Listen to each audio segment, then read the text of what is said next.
वास्तव में जो उद्देश्य है हमारा उसकी हमें प्राप्ति हो। यहाँ पर अभी आप लोगों ने बड़े चित्त की एकाग्रता से और प्रसन्न मन से यहाँ पर आप लोगों ने सीखा और समझा।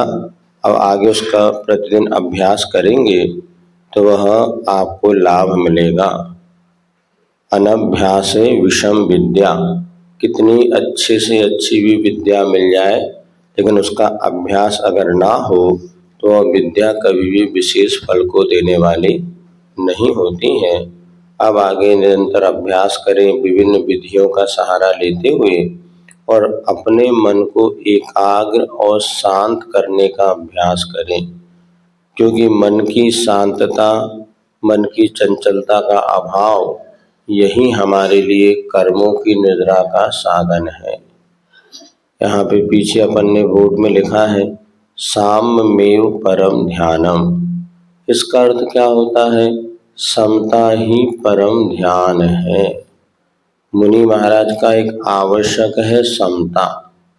श्रावक के जीवन में भी जितनी देर वो समता धारण करे उतना अच्छा है, लेकिन यदि 24 घंटे समता धारण नहीं कर पाता तो कम से कम 24 मिनट तो वो अभ्यास करे। जो अव्रती श्रावक है उनके लिए कोई नियम तो नहीं है, लेकिन जो 2 प्रतिमा लेते हैं, व्रती बनते हैं, उनके लिए कम से कम 24 मिनट की सामयिक प्रातःकालीन और 24 मिनट की सामयिक संध्याकालीन करना चाहिए। जो तीसरी प्रतिमाधारी श्रावक होते हैं उनके लिए 3 बार तीनों संध्या कालों में 48-48 मिनट की सामयिक कम से कम करनी चाहिए। संध्या काल किसे कहते हैं? प्रातः काल में जब सूर्य उदय होने वाला होता है उसके 24 मिनट पहले और सूर्य उदय के 24 मिनट बाद, इसको संधि काल कहते हैं। इसी प्रकार सायंकालीन जब सूर्य अस्त होने वाला होता है उसके 24 मिनट पहले और सूर्य अस्त होना होता है उसके 24 और सूर्य अस्त के 24 मिनट बाद, इसको संधि काल कहते हैं। और इस प्रकार के बीच में जो आपका समय पड़ता है तो उसका बीच निकाल करके गणितीय व्याख्या के अनुसार अथवा 12, साढ़े 12, 1 बजे के बीच में ये संधि काल माना जाता है। त्रिसंध्यम अभिवंदे ऐसा कहा है, तीनों संध्या कालों में सामयिक करना चाहिए। अनल सेन आलस को छोड़ करके उत्साह के साथ कि यह तीनों सामयिक जो है मेरे लिए अशुभ कर्मों की निद्रा का बहुत महत्वपूर्ण साधन है। आप पूजन करते हैं, स्वाध्याय करते हैं, आदि आदि क्रियाएं, ये क्रियाएं भी हमारे लिए सामयिक को प्रदान करने के लिए सामयिक की एकाग्रता हो, इसीलिए ये है। ये बाहरी क्रियाएं हमारे अंतरंग धर्म की उपलब्धि का साधन है। तो अंतरंग धर्म क्या है? सामयिक करना, ध्यान करना, यही वास्तव में धर्म है। और बाकी जितनी क्रियाएं हैं उस धर्म का साधन है।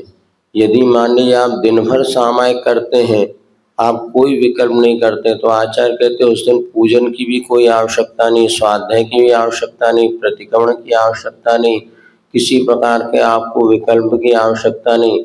बस शांति से अगर आप बैठे हैं और दिन भर आप सामयिक करना चाहते हैं तो ये सर्वश्रेष्ठ आपकी साधना मानी जाएगी। पहले सुनते हैं सेठ सुदर्शन है, वे अष्टमी चतुर्दशी के दिन उपवास करते थे और जंगलों में एकांत में जाकर के मुनि बन करके वह मुनि जैसे व्रत धारण करके एक दिन के लिए वह या कुछ घंटों के लिए दिगंबर होकर के साधना करते थे। ऐसी एक और श्रावक थे, उनका भी वर्णन मिला, तो जो किस तरह से अपने राजमहल में और वह जाकर के साधना करते थे। तो हमारा मूल इस सामयिक साधना का यह उद्देश्य है कि हमारे समता हमारे भीतर आए। समता किसे कहते हैं? सुख में मग्न हो कभी न फूले, दुख में कभी ना घबरावे, इष्ट वियोग अनिष्ट योग में सहनशीलता। अब ये हमारा अभ्यास कब होगा? तो ये सामयिक के काल में कम से कम इतनी देर अगर हमने समता आदि का अभ्यास कर लिया तो वही अभ्यास आगामी हमारे लिए काल में सदुपयोगी बनेगा। अंत समय अंते समाधि मरणम, जब अंत समय शरीर शिथिल हो जाता है और किसी प्रकार के इंद्रियां काम नहीं करती, उस समय समता परिणति से ही आपका उद्धार होगा। आज हम देख रहे हैं धर्म करने वालों में भी इतनी आकुलता है, इतनी आकुलता है कि लगता नहीं कि कुछ धर्म कर रहे हैं। भागना दौड़ना, ये करना वो करना, और अंत समय तक पूरे यहाँ घूमना वहाँ घूमना। कई ऐसे व्रती हैं वो हमेशा घूमते फिरते, उनको मन लगते नहीं स्थिरता, स्वस्थ भी है। अब ये नहीं कि एक उम्र के बाद एक स्थान पर बैठ करके महीने 2 महीने 3 महीने की साधना करें, नहीं, उसमें भी उनको गाड़ी दे दो, घुमा दो, यहाँ कर लो, वो तीर्थ बनना। इन सब में धर्म है, लेकिन ये धर्म के साधन हैं। धर्म मूल हमारा क्या है? अपने आत्म ध्यान। 12 तपों में ध्यान ही सबसे बड़ा आपका तप है, ध्यान ही आपकी साधना है। इस समय जिसने ध्यान में लीन हो गया, यदि मान लिया आधे घंटे पूजन में लेट भी होगा तो कोई बात नहीं, पूजन भी हम इसलिए कर रहे थे कि हमारे ध्यान की एकाग्रता हो, ठीक है, सोना नहीं, ठीक है, जागरूक होकर अपन ध्यान करते हैं तो आपके सारे व्रत पूरे होते हैं। व्रत पंचक परिपूर्ण, इसका इतना बड़ा महत्व है। आचार्य महाराज हम लोग को बार बार कहते थे, यदि आपकी सामायिक आज उपवास किया मान लीजिए, अब उपवास के दिन अगर सामायिक में आपका मन लग रहा है, पूजन नहीं कर रहे तो कोई ध्यान चिंता नहीं, ये पूजन भी आपकी सामायिक में हो जाएगी। बैठ करके भाव पूजा, अगर आपको लग रहा है आज मुझे स्नान भी नहीं करना, कोई स्नान करने की जरूरत नहीं, स्नान नहीं, मंजन नहीं, तेल कुछ नहीं, शांति से अगर बैठ सकते हैं।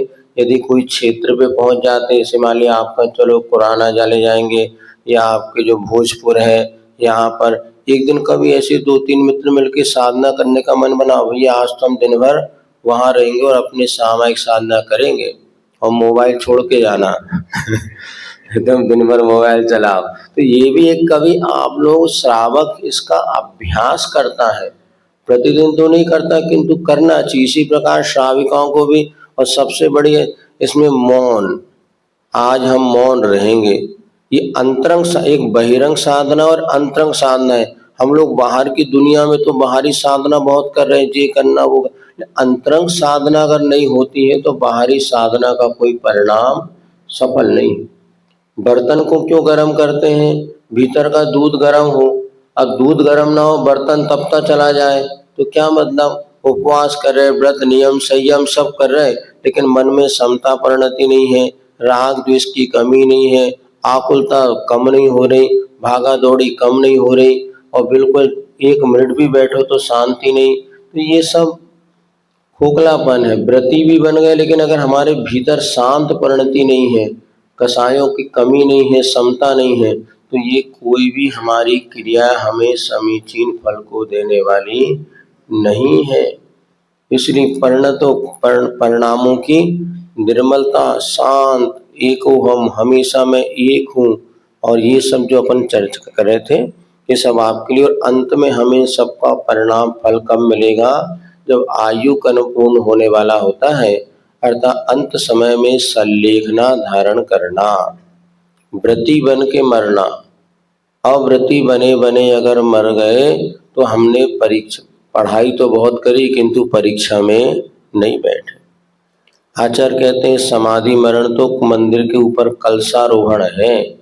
अब यदि हमारी थोड़ी अनुकूलता बनती है तो हमें 5 पाप का एक देश त्याग करके अणुव्रती श्रावक और श्राविका बननी चाहिए, क्योंकि जब तक अणुव्रती नहीं बनेंगे तब तक कभी भी समाधि मरण होने वाला नहीं है। और समाधि मरण के लिए क्या है? अणुव्रती होना जरूरी है। अणुव्रती का अर्थ क्या होता है? 5 पाप का एक देश त्याग करना। मूल इसमें क्या करना होता है?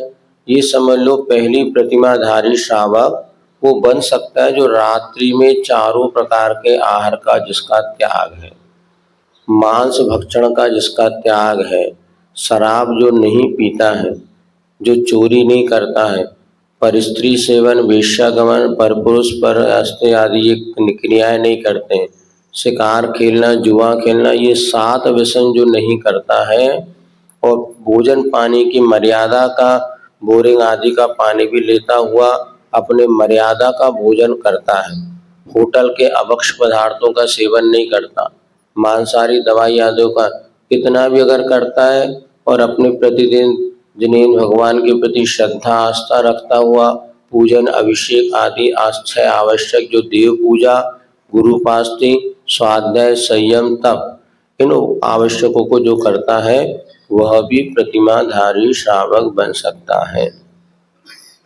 11 प्रतिमा आचार्यों ने श्रावकों के लिए कही है। पहली प्रतिमा दर्शन प्रतिमा, उसका अर्थ प्रतिदिन दर्शन करना नहीं होता, लेकिन पंच परमेष्टि पर उसका विश्वास होता है कि जो कुछ होगा मेरे देवसास गुरु की शरण ही मुझे है, अन्य कोई भी शरण नहीं है। वो कभी भी सरागी देवी देवताओं की आराधना नहीं करता, किसी भय के कारण देवी देवताओं आदि की शरणों में ना जाता हुआ वीतरागी देव की ही शरण में जाता है। अपना सम्यक दर्शन मजबूत बना के रखता है वो। ये होता है पहली प्रतिमाधारी श्रावक। अब दूसरी प्रतिमा में क्या होता है? दूसरी प्रतिमा में उसके जो है सबसे पहले तो आचार्य महाराज का कहना है कि हमारे पूरे पूरे कार्यों की जो है विशुद्धता भोजन पान से होती है, क्योंकि मन की तन की पवित्रता और मन की पवित्रता हमारे खान पान से होती है। और श्रावकों के व्रतों में अहिंसा अणुव्रत प्रमुख है। तो जब हम भोजन पानी करते हैं तो हमारे लिए कम से कम जहाँ से हम पानी जिस स्रोत से प्राप्त करते हैं, क्योंकि कहा है आगम में एक बूंद पानी में असंख्यात त्रस जीव होते हैं, तो उन त्रस जीवों की रक्षा करना भी हमारा एक उद्देश्य होता है। तो पानी खींचना और पानी का उपयोग करने से ज़्यादा महत्वपूर्ण है पानी में जो हमने छानने के बाद बिलछानी डली है, उस बिलछानी को कैसे सुरक्षित यथा स्थान पर पहुंचाया जाए। यद्यपि हमारी आंखों से साक्षात नहीं दिखता, लेकिन आचार्यों ने कहा है ये भाव सत्य है। हमने पानी छाना और छानने के बाद उसकी बिलछानी, अब इसमें एक बूंद पानी में असंख्यात जीव कहा है अनछने पानी में। और वैज्ञानिकों ने खोज किया है 37,450 36,400 वैज्ञानिक कहते, लेकिन जैन दर्शन कहता अनकाउंटेबल। तो ऐसे जीवों की रक्षा कैसे हो? तो आचार्य महाराज का कहना है जब हम कुएं से पानी खींचते हैं और यथावत कुएं में बिलछानी डालते हैं और अच्छी तरह से व्रतों को पालन करने के लिए इस काम को स्वयं करना चाहिए। यदि किसी नौकरों से, कर्मचारियों से, बच्चों से इनके पास ज्ञान नहीं है, उससे आप ये क्रिया कराओगे तो आपके व्रत कभी भी निर्दोष बनने वाले नहीं हैं। इसलिए वो पानी आदि के समय आचार्य महाराज कहना कुएं का पानी लेंगे, इसमें बिलछानी यथावत जा सके। अब चूंकि वर्तमान बदलते परिवेश में कुएं का पानी का मिलना बहुत दुर्लभ, क्योंकि अब कुओं का उपयोग कम हो गया। जहाँ कहीं कुएं हैं मंदिर में वहाँ तो फिर भी प्रयोग होता है, लेकिन ज़्यादातर जगह अब घरों में कुएं बचे नहीं। तो अपने मंदिर से अगर 1-2 कैन पानी ले गए तो उससे भी हम अपने शुद्ध भोजन की व्यवस्था कर सकते हैं। और बिलछानी वगैरह डालना ये प्रमुख रूप से होना चाहिए। अब बाहर आदि गए तो नारियल के पानी से भी भोजन थोड़ा तैयार किया जा सकता है। अब नहीं है तो वैसे बोरिंग के पानी में यदि वहाँ पर बिलछानी डालने की व्यवस्था हो, और क्या होता है जो मशीन से खिंच करके जो पानी आता ना, आचार्य महाराज का कहना है इसमें हम कह नहीं सकते। और एक बार सारे विद्वान लोग बैठे थे, हम थे, प्रमाण सागर जी महाराज थे और भी सब साधु बैठे थे। घंटों इस विषय पर चर्चा चले कि महाराज जो कूप का पानी है वो उसमें शुद्धता बची नहीं, और बोरिंग का पानी बहुत तरह निर्मल है, साफ है, खींच करके देखा उसमें कोई जीव जंतु नहीं मिलते। आचार्य महाराज ने कहा भैया इस विषय में हम अभी कुछ भी नहीं कह सकते, क्योंकि आज जिन यंत्रों से आप जीव देख रहे हैं उसमें यंत्रों से जीव भी पकड़ में आने वाले है नहीं है। फिर क्या करें? उन्होंने कहा था भैया देखो मेरे सब तक है, जब तक तो मैं इसी जैसी व्यवस्था के अनुसार ही अपनी साधना करूंगा। आप अपने समय में अनुकूलता से व्रतों का कैसे पालन हो ये देखो। तो यदि आजकल बोरिंग बन गई, उसमें भी बाल्टी लग गई है, खींच करके पुनः उसमें जीवाणु डाल सकते हैं। तो 2 प्रतिमा के व्रत लेने में सिर्फ इतना ही लोगों को आज कि हम भैया हमारे यहाँ कुएं के पानी की व्यवस्था नहीं होती, बाकी मर्यादा भोजन आदि आदि सब करते हैं। यदि अपन चाहे तो थोड़े से पुरुषार्थी पीने के लिए मात्र इस प्रकार के पानी लें जिसमें कि आपके जीवाणु जीवों की रक्षा हो सके, ये आचार्य महाराज का उद्देश्य था। तो दूसरी प्रतिमा लेने पर 12 व्रत और हो जाते हैं, अर्थात आपको 5 अणुव्रत तो होते ही हैं, जिसका स्वरूप हमने कल बताया कि स्थूल रूप से 5 पापों से बचो। उसके बाद अपने दिग्व्रत है, देश व्रत है, सामायिक है, परिग्रह परिमाण व्रत है, ऐसे 12 व्रत हुआ करते हैं। संलिग्ना भी उसमें एक व्रत है। इन 12 व्रतों को श्रावक धारण करता है तो प्रतिमाधारी श्रावक बनता है। और जब प्रतिमाधारी श्रावक बन जाते हैं तो पुण्य और पाप, ये निर्जरा में बड़ा अंतर आता है। एक अणुव्रती जिसने व्रत धारण नहीं किया वो 1 महीने का उपवास कर ले, और जो प्रतिमाधारी है वो एकासन करे, तो दोनों की बराबर निर्जरा। अब तो इसकी ज्यादा है कि उसने संकल्प पूर्वक 5 पाप का त्याग किया है। व्रत लेने से कभी घबराना नहीं, ये श्रावकों के ही है। और व्रत में दोष भी लगते तो हम उसको प्रायश्चित लेके पूर्ण करते हैं, लेकिन जिंदगी भर लोग व्रत पालते हैं किंतु नियम नहीं लेते, तो बिना संकल्प के कभी निर्जरा नहीं होती। एक ने 1 महीने का उपवास किया और एक व्रती श्रावक एकासन कर रहा है, तो भी इसकी निर्जरा अव्रती से ज्यादा है, क्योंकि इसकी विशुद्धि ज्यादा है, संकल्प है, 5 पाप का त्याग है। इसलिए बिना व्रती बनते असंख्यात गुणी कर्मों की निर्जरा। एक अव्रती जो निर्जरा करना है, मान लीजिए वो एक उपवास करके उसने 100 कर्म झड़ाए, तो वही अणुव्रती उपवास करेगा तो 10 लाख कर्म झड़ाएगा। उदाहरण आपकी तो और कम बता रहे हैं। आचार्य ने कहा संसारी मेरु मित्राणम, एक सरसों का दाना और सुमेरु पर्वत जितना डिफरेंस होता है ना, इतना अव्रती और व्रती की कर्म के निर्जरा में अंतर होता है। आ रही बात समझ में कुछ? एक अव्रती होके आप उपवास करें, एक व्रती होके उपवास करें और महाव्रती होके उपवास करें, आगम ये कहता है इसमें असंख्यात गुणी निर्जरा बढ़ती है।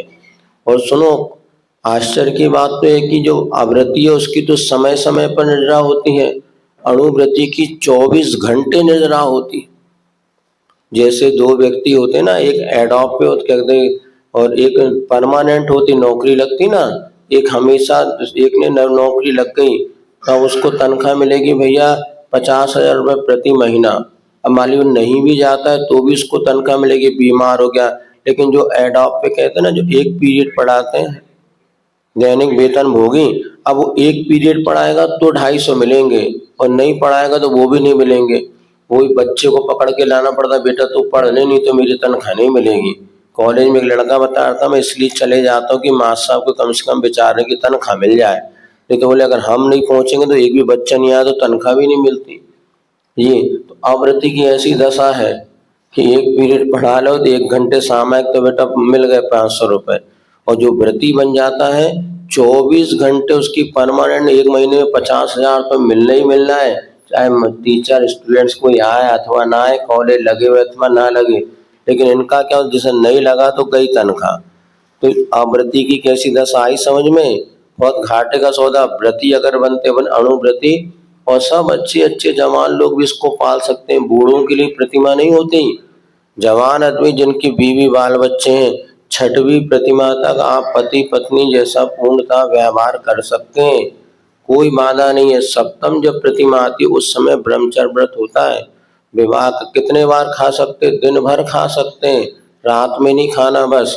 अणुव्रत प्रतिमाधारी होता कितने बार भोजन करेगा? 2 बार, 3 बार, 4 बार, जितने बार करना करो, लेकिन मर्यादा का करो, बाजार के अवश्य बसो। और सुबह शाम ये अपने जो है रात्रि में भोजन नहीं करो। और जिन दवाइयों में पता चले मांसाहारी, उन दवाई से बचो। वैसे अपन नहीं करते, ऐसी दवाई पता चल जाए तो शाका आजकल आयुर्वेद आदि में यह बहुत सारी देसी दवाई जिनका हम प्रयोग कर सकते हैं। और सबसे बढ़िया दवाई तो खाना नहीं खाना, नहीं खाना तो नहीं खाना। सैकड़ों रोगों की दवाई है नहीं खाना। और शरीर भारी हो तो सबसे बढ़िया अन्न को बिल्कुल कम कर दो। हम तो प्रैक्टिकली हमेशा करते हैं, पिछले 7-8 में बस 1 रोटी सवा रोटी लेना और बाकी सब्जी फल पानी जूस इसको ले लो, और नारियल पानी ले लो। नारियल पानी आपको 5-6 सीरेंज का बताते हैं, इतना वो पावरफुल होता, कार्य करता है। और गिर गाय का घी बता दिया, ये ले लो, थोड़े से अपने ड्राई फ्रूट ले लो। 1 रोटी में भी 24 घंटा चल सकता है, पता है आपको? है, हम लोग 1 रोटी 1-2 ग्रास में 24 घंटा चला लेते हैं। और बहुत एनर्जी होती है, ऐसा नहीं कि कमजोरी महसूस हो रही। ये अब क्या होता है, आपके भोजन पचाने के लिए आंतों को इतनी मेहनत करना पड़ता है कि आपको शरीर भारी लगता है। करके देखो प्रैक्टिकल, जिस दिन आपको शरीर भारी लगे, कुछ नहीं लगे, पेट क्लियर नहीं है, मन नहीं लगे, उस दिन सीधे आप बस आज हम पानी लेंगे, नींबू पानी लेंगे, ज्यादा है तो आपको थोड़े से एक फल वगैरह लेंगे, आज अन्न का त्याग करो। देखना आप प्रैक्टिकल, आपको किसी डॉक्टर के पास नहीं जाना पड़ेगा, कहीं नहीं जाना, बस आप घी का थोड़ा नियमित प्रयोग करना शुरू कर दो और इसके बाद जो है भोजन कम कर दो। हमने तो अनुभव किया, आप हमसे देख, पहले जब हमारा इतिहास आप देखें तो ऐसे हम बीमार रहते थे, अनेक प्रकार की बीमारी शरीर में घेरी हुई थी और ये समझ जाओ कि बहुत मुश्किल होता था अभी तक। लेकिन सब ये जब से ये अपन ने अपनाया, कंट्रोल भी है, शरीर में चुस्ती फुर्ती सब बनी रहती।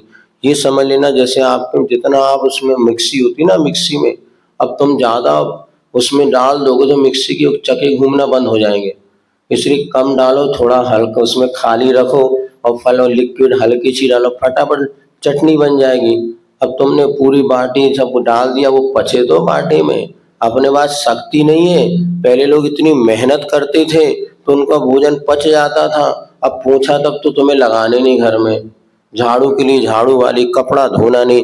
पहले जब कपड़े धोते थे और फटकते थे, मुंगरिया से जब कूटते थे, तब देखो ताकत लगती थी, पापड़ बेलो तो ताकत लगती थी। तो पहले आप लोग इतने काम होते, अब काम बचा नहीं, तो पाचन तंत्र भी इतना कमजोर हो गया कि उसमें रोटी तक तो पचती नहीं। हम लोगों को नहीं, कई बार बापले आपने ले लो तो 3 दिन तक वो भारी पना रहता है।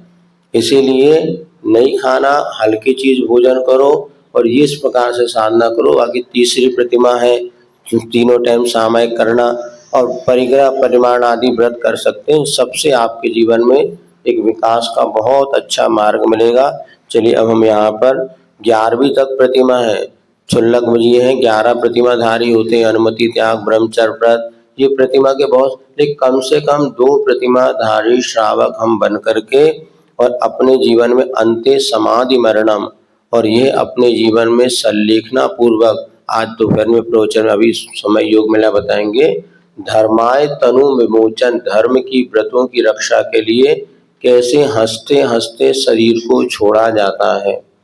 आप लोगों ने देखा हो किसी सल्लेखना, ऐसे ठाठ बाण से सब देखो।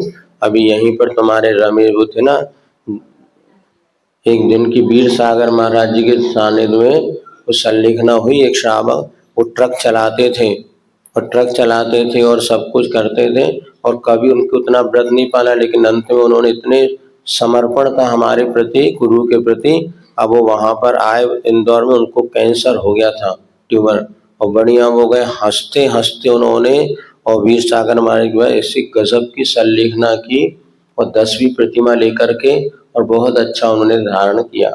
जैसे जुड़े थे वो त्याग आदि से जुड़े रहे। हम सबको भी ऐसे अपने जीवन में लक्ष्य बनाना चाहिए। हे भगवान, दिन रात मेरे स्वामी, मैं भावना निभाऊं, देहांत के समय में तुमको न भूल जाऊं। शत्रु अगर कोई हो संतुष्ट उनको कर दूं, समता का भाव धर कर सबसे क्षमा कराऊं। त्यागो आहार पानी, टूटे नियम न कोई, दृढ़ता हृदय मिलाऊं। जागे नहीं कसाए, नहीं वेदना सतावे, तुमसे ही लौ लगी हो, दुर्ध्यान को भगाऊं। बस इतने समझो, ये जो हम काम बोलते हैं इसको भावात्मक रूप से परिणत करो। 3 ही लाइन पढ़ो, भावना, हे भगवान मेरा अंत समय में गुरुओं के सामने में, जब जीवन का अंत हो मेरे सामने एक संत, मेरे होठों पर अरिहंत हो महावीर का।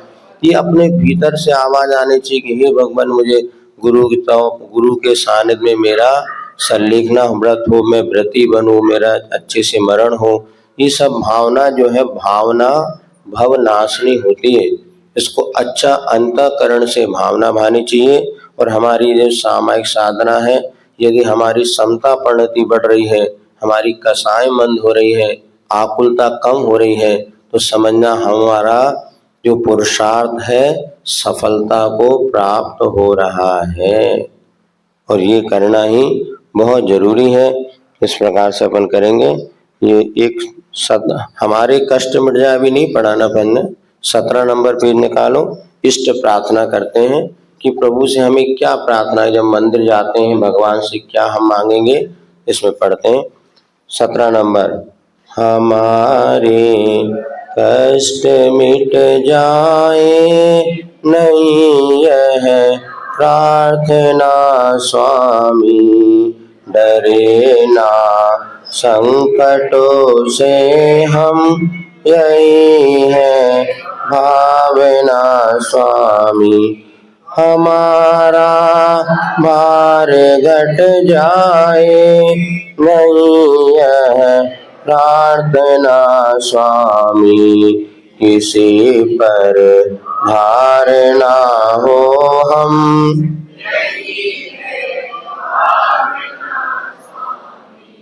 भले आशा सभी मन की, नहीं है प्रार्थना स्वामी, निराशा हो ना अपने से,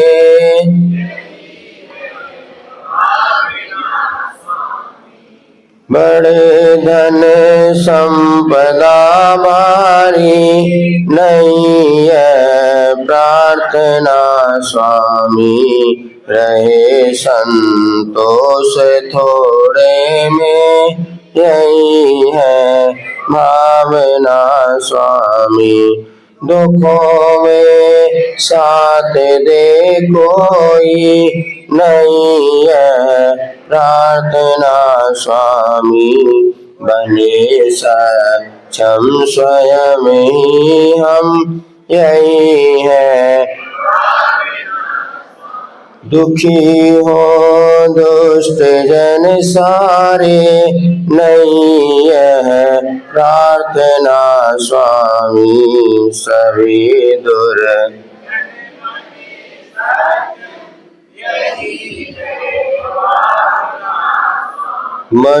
मनोरंजन हमारा हो, नहीं है प्रार्थना स्वामी, मनोभंजन हमारा हो,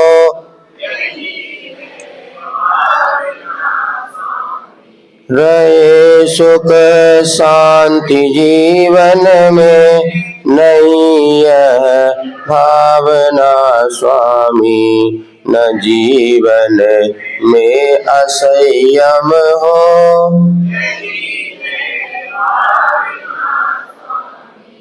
फले फूले नहीं कोई, नहीं यह प्रार्थना स्वामी, सभी पर प्रेम हो और में, यही है भावना स्वामी। दुखों में सबको ध्याए, नहीं है प्रार्थना स्वामी, कभी ना आपको भूले, यही है भावना स्वामी। इसका भाव बहुत अच्छा है, रहस्य इसमें छुपा हुआ है।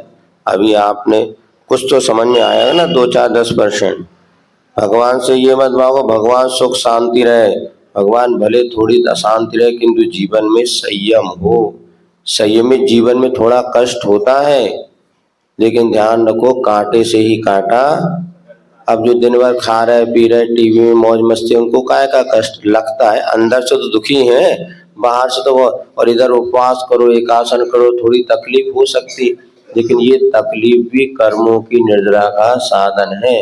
हमेशा भावना भगवान ज्यादा सुख शांति नहीं चाहिए, किंतु मेरा जीवन संयमी बने, मैं पाप से बचूं, ऐसी भावना भाव, हमारे कष्ट दूर हो जाए ऐसी भावना नहीं, हम संकटों से कभी ना डरें और हम आपको ध्यान करें, ऐसा नहीं, कभी आपको भूले ही नहीं। क्या करना महाराज का? याद करना कि भूलना ही नहीं। हाँ, ये अंत में कहा ना, दुखों में आपको दया भगवान, जब कष्ट आए तब आप हमारे सामने हो। नहीं, कभी भी हम भगवान को भूले ही नहीं। 24 पढ़ते ना आप लोग मेरी भावना में, कौन सा, जिसने राग दे जीते सब बुद्ध बीज ने हरि हरि ब्रह्मा यास को, भक्ति भाव से प्रेरित ये चित्त उसी में लीन है। हमेशा राग द्वेष हो भैया, चित्त हटाओ, ओम नमः ओम नमः ओम नमः। दीर्घ श्वास लो, छोड़ो, अरंत शिव नमो अरंत। एक बार भी पढ़ लो, 24 घंटे जब बैठे समय मिले एक ही बार नमो भगवान पढ़ लो। थोड़े थोड़े बनिया की दुकान है, थोड़े थोड़े धन इकट्ठा करना पड़ता है, तो एक बार नमो कान में पढ़ लिया, फिर काम में लग जाओ। तो जब जब समय मिले, जब अपने को थोड़ी सी भी विकल्प हो, तुरंत श्वास को दीर्घ खींचो, नमो अरिहंताणम, नमो सिद्धाणम, नमो आर्याणम, नमो अध्यायाणम, नमो लोये सौष। बस काम हो गया। दिन भर में जितने बार नमोकार मंत्र बोल सको उतना समझना हम पाप से बचेंगे, दुखों से बचेंगे। और अपने पहला परमात्मा, अब परमात्मा, पहले तो परमात्मा का चिंतन मनन करो, फिर आत्म स्वरूप का करो, मैं कौन हूँ। आपको अब अंतिम दिन, इसलिए सब चोरी का आपको बता रहे हैं। अब देखो पेज नंबर 4 पर ये और एक अच्छा, चेतो चेतन निज में आओ, अंतर आत्मा बुला रही है। चेतो चेतन निज में आओ, जग में अपना कोई नहीं है, तू तो ज्ञानानंदमयी है। एक बार अपने में आ जा, अपनी खबर क्यों भुला गई है। चेतो चेतन निज में आओ, तन धन जब यह कुछ नहीं तेरा, मोह में पड़ कर कहता है मेरा। जिन बाणी को उर में धर ले, समता में तुझे सुला रही है। चेतो चेतन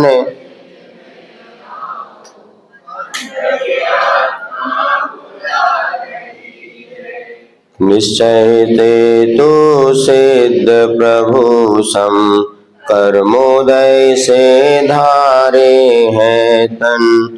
शादवाद के इस झूले में, जिन बाणी माँ झुला रही है।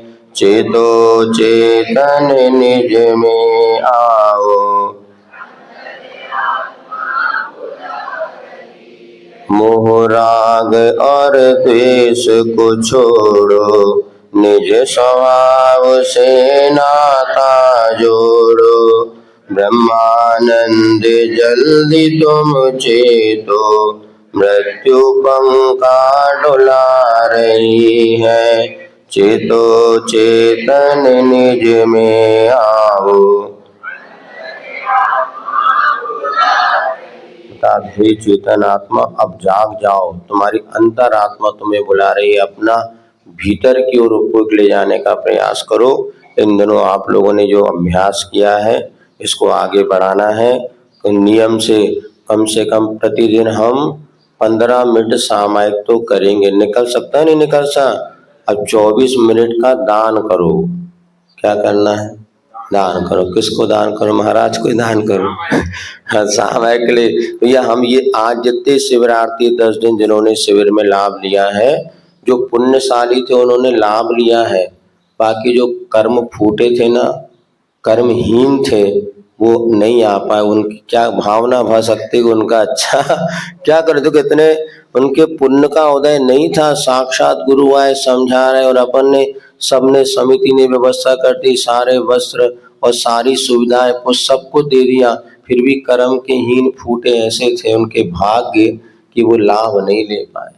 अभी उनकी भी ये सद्भावना भाव कि भैया जो उन्होंने इस समय या तो यदि धोख कर्म उदय से हुआ ठीक, यदि पुरुषार्थ की हीनता से किया है तो उनको जो अशुभ कर्म का बंध हुआ है वो उनके पाप बंध छूट जाए। हमने पहले कहा था संकल्प लिया सब किया उसके बाद भी यदि तुमने धोखा दिया, नहीं आ रहा है, सो रहे हैं, तो ये महान चोरी पाप का उनको बंद किया और उनको इसमें अपराध है। ये अपराध का प्रायश्चित उन लोगों को लेना चाहिए। 200 लोग ने यहाँ पे कम से कम, बहुत पुण्यशाली हैं आप लोग जो आपके तन मन स्वास्थ्य की अनुकूलता बनी रही और इन 10 दिनों में आपने जो पुरुषार्थ किया, जो पुण्यशाली थे उन्होंने लाभ लिया। अब हमको रख दो, अब कुछ नहीं पढ़ना, हमें सुनो। अब इसमें प्रतिदिन अभ्यास करो, 24 मिनट तक सब लोग सामायिक करेंगे। उसका संकल्प लेना, 1 महीने का कम से कम संकल्प सबको दिया जाता है, समझ में ना। करेंगे, सुबह करो अच्छा है, शाम को 24, वो तो सभी का नियम हो गया बेटा, नहीं हाथ उठाओ तो भी हो गया है? जिन्होंने अभ्यास किया उनके लिए। और क्योंकि 24 मिनट कब करना, सुबह उठते से, और कोई नहाने की जरूरत नहीं, इसमें कोई धोने, जैसे आप बैठे हैं वैसे चाहो तो थोड़ा पलंग से उठ करके नीचे चटाई बिछाओ और शुरू हो जाओ। क्या करना ये अपन ने, और अभी पुनः 24 मिनट की एक सामयिक को अर्पण कर लेते हैं और ये अभ्यास आपको करना है। फिर जितना आप बढ़ा सको, अच्छा सुबह अपन 6:30 बजे उठते हैं तो 5:30 पे उठो, 4 6 8 7 बजे उठते तो 6 बजे उठो। ये समझो कि 1 घंटे जल्दी उठ जाएंगे तो आपको सब काम हो जाएगा। और कुछ नहीं, नींद को एक बार आप सोते समय कह देना 9 बार कि मुझे 7 बजे उठना है, मुझे 5 बजे उठना है, 5 बजे उठना है। अवचेतन मन को आप आदेश देके करो, करेक्ट देखना 3 दिन 2 दिन बाद आपकी आंखें अपने आप खुल जाएगी। पहले दिन ये लड़का साथ वहां सोता था, अलार्म बजता बजता परेशान, हमें जगाना पड़ा। दूसरे दिन में 2 बार अलार्म बज गया, अब तीसरे दिन तो बिना अलार्म के उठ गया। हमने कहा ये क्या हो, ये 3 दिन में अपने शरीर को सेटअप होने, अब तीसरे दिन बिना अलार्म के उठ करके सब, हमने ये देखो ये इसको कहते हैं 1 2 3 दिन में अपना शरीर एडजस्ट होता है, मन बॉडी बना लेती है। अभी अनादिकालीन जो हमारे संस्कार है ना, इसको अविद्या अज्ञान के संस्कार तोड़ने के लिए हम ये साधना आपने सीखी है, आप सबने ने सीखी है, इसका जरूर लाभ लेना। जो नहीं सीख पाए कोशिश करना कि किसी माध्यम से वो भी इसका लाभ ले लें, क्योंकि आप सताश मतलब महापुरुषों की जो विभूति होती है वो परोपकाराय सताम विभूति। यदि आपने विद्या को सीखी है सामायिक, अब जो भी आपके रिश्तेदार आए पर देखो भाई हमने सीखा, आप भी सीखो, बैठो, हम कह तो बताओ, ऐसी तरह प्रचार प्रसार होगा। इसी आपने अगर सीखी, आपको समझ में आए ना, 24 मिनट आप सामायिक अच्छे से कर सकते हैं क्या। अब जब कभी भी कोई आए तो चलो हम आपको बताते हैं कैसे हमने सीखा। और आपके निमित्त से अगर 4 लोगों ने सीख लिया तो उनके जीवन में एक नई दिशा मिलेगी। और ये जैन दर्शन का इतना महत्वपूर्ण मंत्र है, सामायिक के सिवा कोई दूसरा मंत्र है नहीं। लेकिन आज लोग ध्यान मेडिटेशन ये जो प्रचार प्रसार योगा ये सब है, लेकिन इसके साथ साथ मूल हमारा उद्देश्य इससे आपको पूर्ण होगा और अपने उपयोग अंतरात्मा की ओर जाएगा। तो देखो वंदना करने रहने उसमें टाइम लग जाएगा, अपन बस कर लेते हैं बिना उसके। आप बैठे, अब सामायिक करेंगे, आपको उद्देश्य बता दिया। सुखासन से बैठिएगा, अपने हाथ पैर को व्यवस्थित करिएगा और सामायिक काल पर्यंत के लिए हम सब मुनि हैं, आरिका हैं, ऐसा समझिएगा। सारे के सारे 5 पापों का त्याग करिएगा और 5 पापों को त्याग करने के बाद सहज सुखासन में यदि आप मुद्रा लगा सही, प्राण मुद्रा आपको बताई थी, ये सब नियमित प्रयोग करो। वात पित्त कफ आदि हमारे रोग को नष्ट करते हुए, और शांत में जितनी रीढ़ आपकी सीधी होगी, गर्दन सीधी होगी, उतनी मन की एकाग्रता होगी। एकदम कई लोग करते करते झुक ही जाते हैं 45 डिग्री, वैसा नहीं, सीधे जितना अभ्यास करना धीरे धीरे सब हो जाएगा। बस नियमित अभ्यास करेंगे। अब इसके बाद सबसे पहले हम प्रारंभ करते हैं।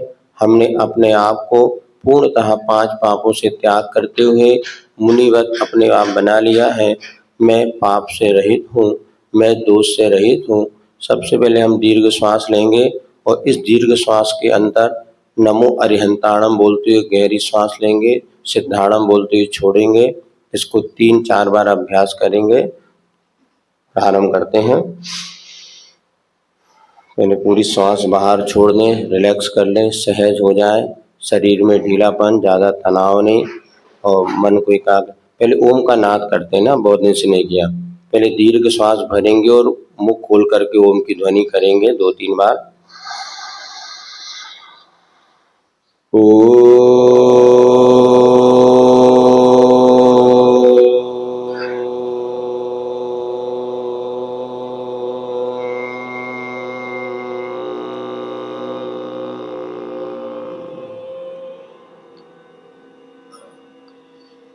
विश्राम।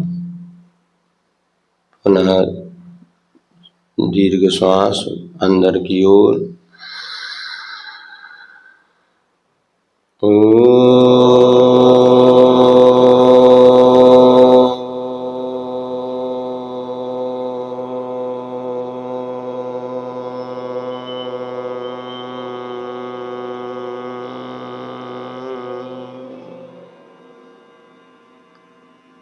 विश्राम।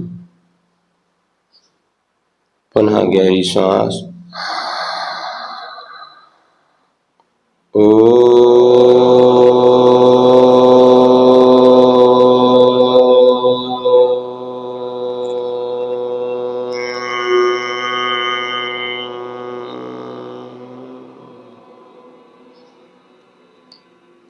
विश्राम।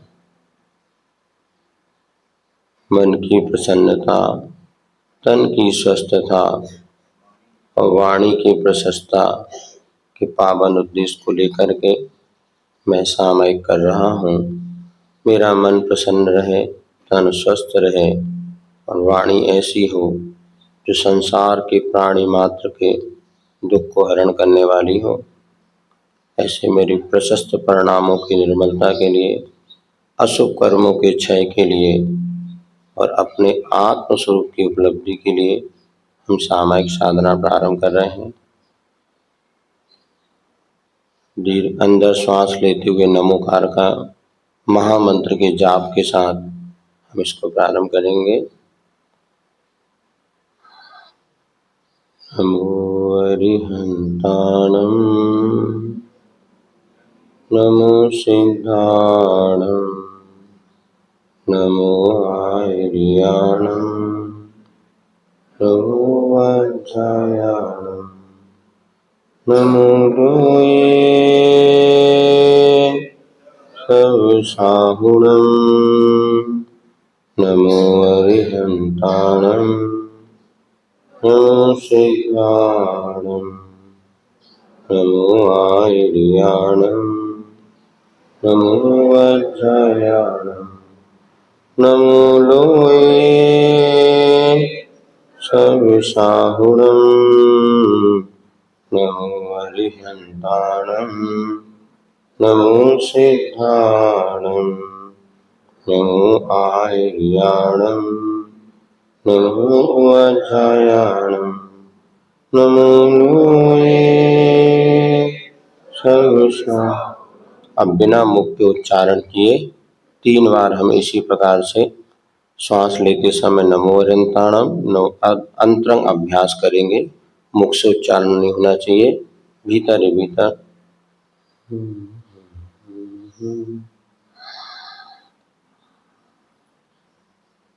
गहरी श्वास नमो अरिहंताणं के साथ भीतर जा रही है, सिद्धाणं के साथ बाहर निकल रही है।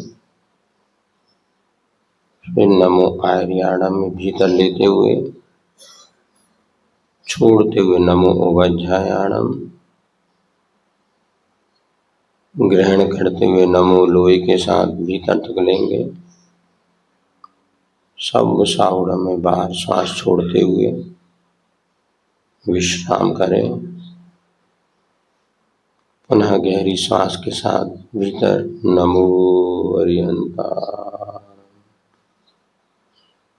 सिद्धाणं में बाहर श्वास, आर्याणं में भीतरी श्वास, वज्रायाणं में बाहर श्वास, नमो लोये सर्वसाहुणं, पुनः अंदर की ओर श्वास।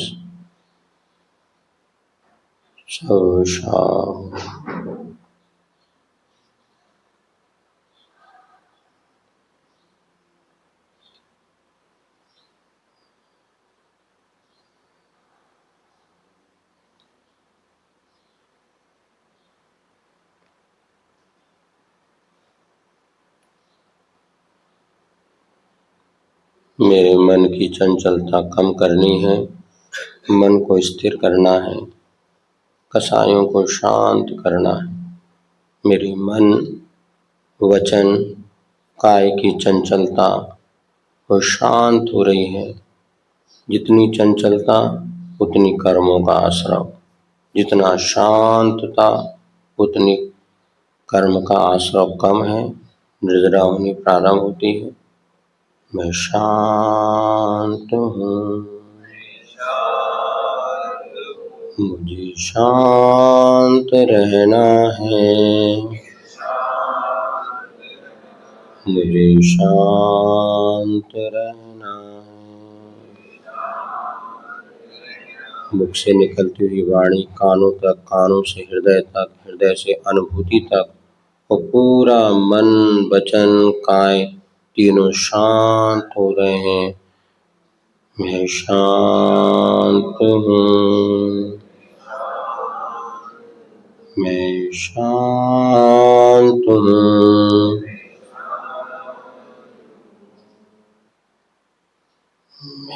मैं शांत हूँ।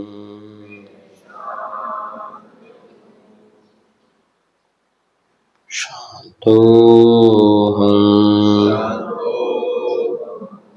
शांतोहम्, शांतोहम्। किसी प्रकार का संकल्प नहीं, विकल्प नहीं, शरीर की बाधा नहीं, सब कुछ शांत, परम आनंद जो मेरे भीतर है वही मुझे खोजना है। मैं शांत हूँ। मुख से ना भी बोले तो भीतर अनुभूति करेंगे। शांतोहम्, शांतोहम्, शांतोहम्।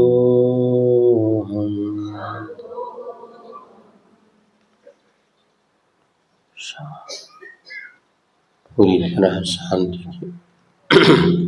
शांति की अनुभूति। मन शांत है, वचन शांत। संसार में मेरी आत्मा के सिवा कोई भी मेरा नहीं है। परिवार, रिश्तेदार, पर वस्तु, मकान, दुकान, खेती, ये कुछ भी मेरा नहीं है। यहाँ तक कि शरीर भी मेरा नहीं है। जहाँ देह अपनी नहीं, तहाँ न अपना कोई। जहाँ देह अपनी नहीं, तहाँ न अपना कोई। जहाँ देह अपनी नहीं। जब ये शरीर भी मेरा नहीं है तो मकान, दुकान, परिवार, माता पिता, बच्चे, पुत्र आदि आदि ये कैसे मेरे हो सकते हैं? ये सब मुझे छोड़ के जाने वाले हैं। मैं भी सबको छोड़ दूंगा। मैं एक अकेला था, अकेला हूँ, अकेला रहूंगा। एको हम, एको हम, एको हम। मैं एक हूँ, मैं एक हूँ, मैं एक हूँ। मैं अकेला हूँ, मैं अकेला हूँ। मैं एक हूँ, एकोहम एकोहम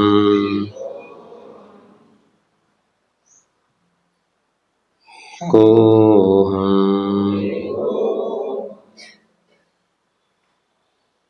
मैं एक चेतन आत्मा हूँ, अकेला ही जन्मता हूँ, अकेला ही मरता हूँ। सारे के सारे संयोग छूटने वाले हैं, इसलिए मुझे पर के निमित्त से होने वाले विकल्प नहीं करना। मैं निर्विकल्प हूँ, मैं शांत हूँ, मैं निर्विकल्प हूँ, मैं शांत हूँ। जन्मे मरे अकेला चेतन, सुख दुख का भोगी, और किसी का क्या एक दिन यह देह जुदी होगी। जन्मे मरे अकेला चेतन, सुख दुख का भोगी, और किसी का क्या एक दिन यह देह जुदी होगी। जन्मे मरे अकेला चेतन का भोगी, और किसी का क्या एक दिन यह दिन। मैं शुद्ध चैतन्य आत्म स्वरूपी हूँ, शरीर में नहीं हूँ, किंतु शरीर में रहने वाला जो चेतन आत्मा है वही तो मैं हूँ। मैं आत्मा हूँ, मैं शुद्ध आत्मा हूँ, मैं शुद्ध आत्मा हूँ, शुद्धात्म स्वरूपोऽहम्, शुद्धात्म स्वरूपोऽहम्, शुद्धात्म स्वरूपोऽहम्, शुद्धोऽहम्, शुद्धोऽहम्, शुद्धोऽहम्। संसार के सारे पदार्थ नश्वर हैं, ये शरीर भी नष्ट होने वाला है, किंतु मैं तो शाश्वत आत्मा हूँ। शाश्वतोऽहम्, शाश्वतोऽहम्, शाश्वतोऽहम्। मैं पूर्ण स्वस्थ हूँ। यह शरीर आदि में होने वाला रोग ये मेरी आत्मा का रोग नहीं है। मैं पूर्ण स्वस्थ हूँ और स्वस्थ रहूँगा। स्वस्थोऽहम्, मैं स्वस्थ हूँ, मैं स्वस्थ हूँ, मैं स्वस्थ हूँ। मेरा तन स्वस्थ है, मेरा शरीर स्वस्थ है, मेरा शरीर स्वस्थ है, मैं स्वस्थ हूँ। स्वस्थोऽहम्, स्वस्थोऽहम्, स्वस्थोऽहम्। मुझे समता रखनी है। मैं शांत हूँ, मैं सहज हूँ, मुझे सहज रहना है। सहजोऽहम्, सहजोऽहम्, सहजोऽहम्। मैं शांत हूँ, मैं शांत हूँ, मैं शुद्धात्मा हूँ, मैं शुद्ध आत्मा हूँ, मैं स्वस्थ हूँ, मैं स्वस्थ हूँ। जैसे परमात्मा का स्वरूप है वैसे ही परमात्मा स्वरूप मैं हूँ और मुझे अपने परमात्मा को प्राप्त करना है।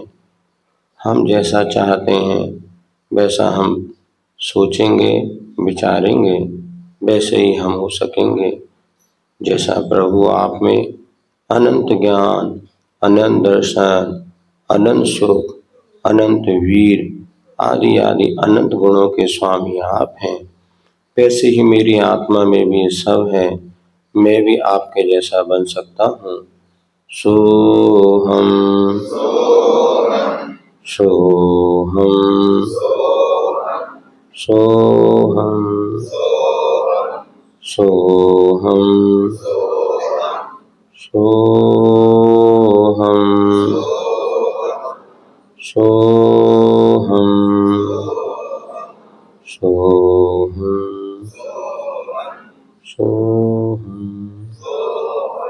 सोहम सोहम।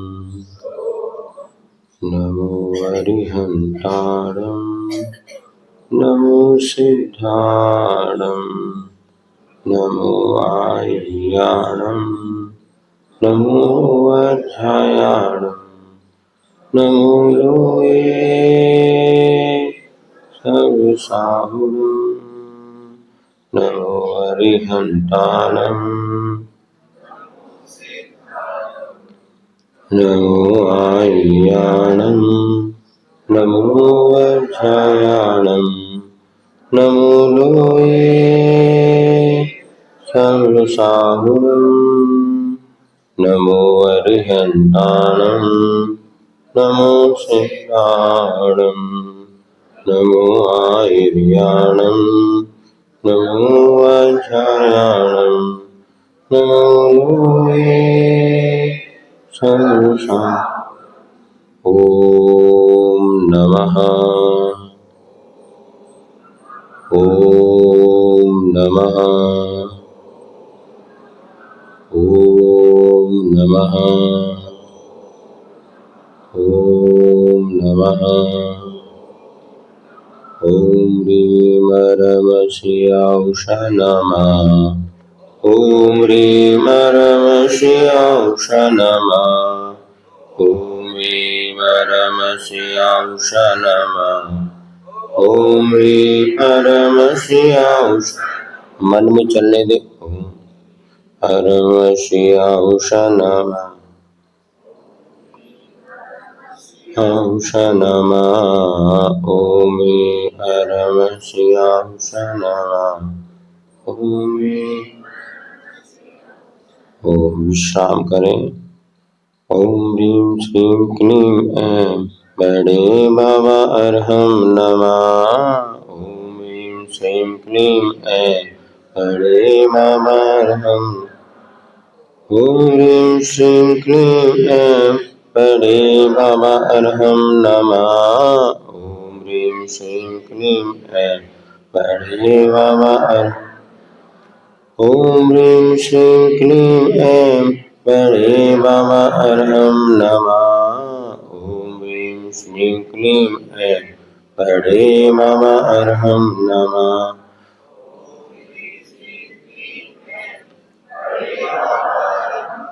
ओम विश्राम। ओम ह्रीं रम श्री पार्श्वनाथ जिनेन्द्राय नमो नमः। ओम ह्रीं रम श्री पार्श्वनाथ जिनेन्द्राय। ओम ह्रीं रम श्री पार्श्वनाथ जिनेन्द्राय नमो नमः। ओम ह्रीं रम श्री पार्श्वनाथ जिनेन्द्राय नमो नमः। ओम ह्रीं रम श्री पार्श्वनाथ जिनेन्द्राय नमो नमः। नमो नमः नमो नमः। ओम ह्रीं रम श्री पार्श्वनाथ जिनेन्द्राय नमो नमः। ओम ह्रीं रम श्री पार्श्वनाथ जिनेन्द्राय नमः। ओम रम श्री पार्श्वनाथ जिनेन्द्राय। ओम ह्रीं श्री शांति। ओम ह्रीं जगत शांति कराय श्री शांतिनाथ जिने नमो नमः। ओम ह्रीं जगत शांति कराय श्री शांतिनाथाय नमो नमः। ओम ह्रीं ऐं श्री शांतिनाथ जने नमो नमः।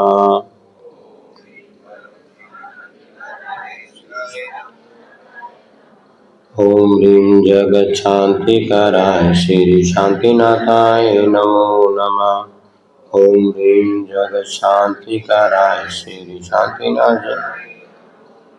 ओम नमः ओम नमः ओम नमः ओम नमः ओम नमः। सोहम सोहम सोहम। विश्राम करें, पूरा शांत, मन शांत, वचन शांत, काय शांत, बिल्कुल रिलैक्स। आती जाती सांस को साक्षी भाव से देखने का प्रयास करें। कोई मंत्र नहीं, कोई जाप नहीं, कोई क्रिया नहीं, सांस आ रही है,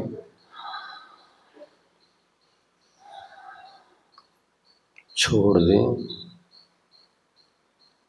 आती साती सांस पूरी तरह विश्राम। मन हल्का है, तन हल्का है, आत्मा स्वस्थ है, मैं स्वस्थ हूँ।